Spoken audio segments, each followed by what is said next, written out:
Et comme vous le savez, le médecin, j'allais dire, le ministre de la Santé, mais qui s'est aussi occupé lui-même des urgences avant d'être ministre, François Braun, est resté avec nous dans ce studio pour vous répondre très directement. Et il y a d'ailleurs Laurent qui va tout de suite poser une question. Bonjour Laurent.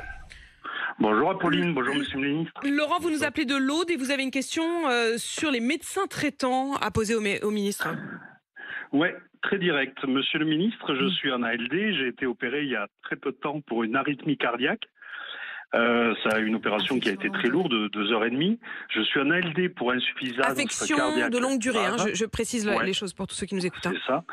Alors, je suis suivi pour insuffisance cardiaque grave, trouble du rythme cardiaque grave, cardiopathie valvulaire grave, cardiopathie congénitale grave. Bon, je suis vivant quand même. Vous inquiétez pas, on est content. Mais justement, vous avez besoin d'un médecin. Et là, j'ai mon médecin qui me dit tranquillement, il y a un mois, bon, j'arrête. J'arrête. Par contre, j'ai besoin de médicaments tous les 3 mois. Monsieur le ministre, je fais quoi? Monsieur le ministre. Alors, vous êtes dans la situation de malheureusement près de 700 000 de nos concitoyens qui sont, comme vous, en affection de longue durée et qui n'ont pas ou qui n'ont plus ou qui demain n'auront plus de médecin traitant, justement parce que le médecin part. Donc, c'est pour ça que, et cela a été annoncé par le président de la République, j'ai lancé il y a maintenant 15 jours, 3 semaines, une grande campagne ALD sans médecin traitant. Tous les patients, dans votre cas, déjà ceux qui n'ont plus du tout de médecin traitant, mais également vous, dans les semaines qui viennent, allez être contactés par l'assurance maladie, déjà pour savoir si vous êtes d'accord qu'on vous trouve un médecin, et ensuite pour vous proposer des solutions et vous proposer un médecin traitant, ceci en lien bien sûr avec les médecins généralistes. Donc Laurent ne se retrouvera pas sans médecin traitant? Non, c'est vraiment l'objectif de cette grande campagne, c'est qu'à la fin de l'année, tous ces patients qui n'ont pas de médecin traitant, déjà ceux qui n'en ont pas, on leur propose une solution, et ceux qui vont perdre leur médecin traitant... Mais comment vous allez savoir que Laurent n'en aura pas? Est-ce que vous ne pourriez pas anticiper? Parce que Laurent, si j'ai bien compris, au moment où on se parle, vous en avez un, mais vous savez que dans 3 mois, vous n'en aurez plus.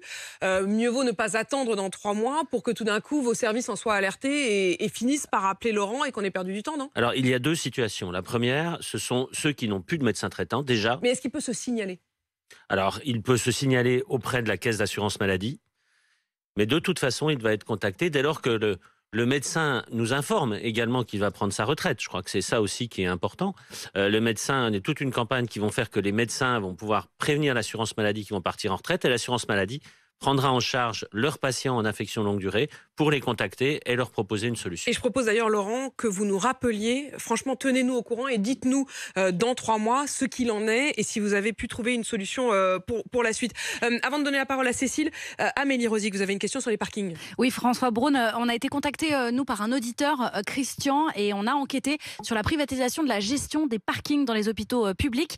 On a contacté vos services. Vous nous avez dit qu'il n'y avait pas de réglementation particulière en la matière, une autonomie des hôpitaux.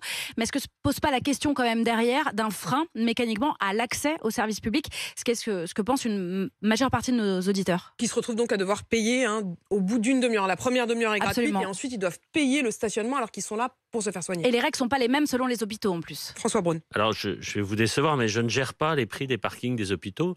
Je peux même vous donner un exemple. Je suis moi-même retourné dans mon hôpital d'origine il y a 15 jours et j'ai dû payer le parking. Mais vous n'avez pas trouvé ça dingue? Je ne peux pas gérer les parkings des hôpitaux. Je le redis, quand on dépose quelqu'un dans un service d'urgence, par exemple, puisqu'on parle d'urgence, effectivement, l'immense majorité des cas, c'est gratuit. On peut déposer les gens et puis repartir. Voilà, mais après... Bon, faut-il légiférer? Vous avez déjà vu quelqu'un qui reste aux urgences moins d'une demi-heure, vous? Non, je dis déposer et revenir chercher. Voilà, oui, mais quand vous avez personne pour vous déposer, que vous venez avec votre voiture. Et puis, il n'y a pas que les urgences, parce que celui qui nous a appelés, il a des soins réguliers. Alors, sur les urgences, ce qui se passe, je peux vous parler de mon expérience, parce qu'effectivement, je n'ai pas la connaissance de ce qui se fait partout.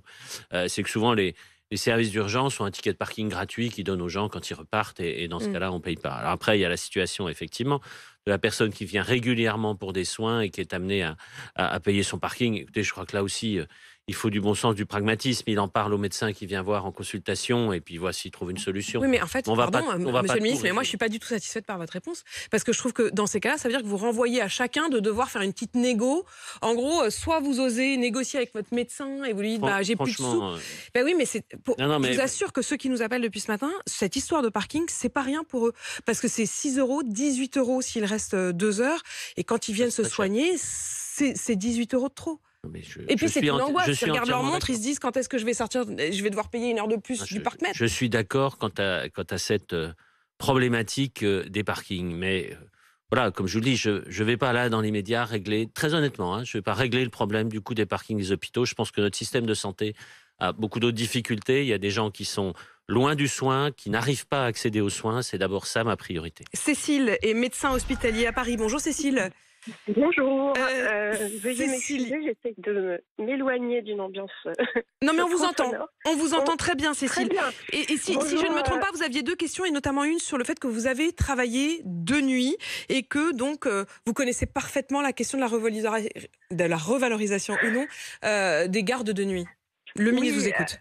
Oui, alors bonjour Apolline et bonjour Monsieur le ministre. Bonjour. Donc Cécile, médecin hospitalier, je suis également membre collectif soignant, santé en danger, que vous connaissez bien. J'aurais beaucoup de questions à vous poser, peut-être que je peux les centraliser et plutôt partir de l'actualité. Ma question du jour, c'était plutôt vous poser la question de l'inquiétude des patients et des soignants face aux fermetures d'unités qui sont liées à l'application de la loi RIST. La loi RIST, c'est notamment cet article qui plafonne l'intérim médical. Alors, ce qui en soi n'est pas forcément une mauvaise chose, mais avec effectivement des mesures de compensation derrière qui ne suivent pas forcément et qui aboutissent à la fermeture, en tout cas à court terme, définitive, voilà, de certaines unités, notamment pour prendre quelques exemples, des maternités en Mayenne ou à Rochefort, également en Bretagne, des unités d'urgence, certaines unités de médecine également.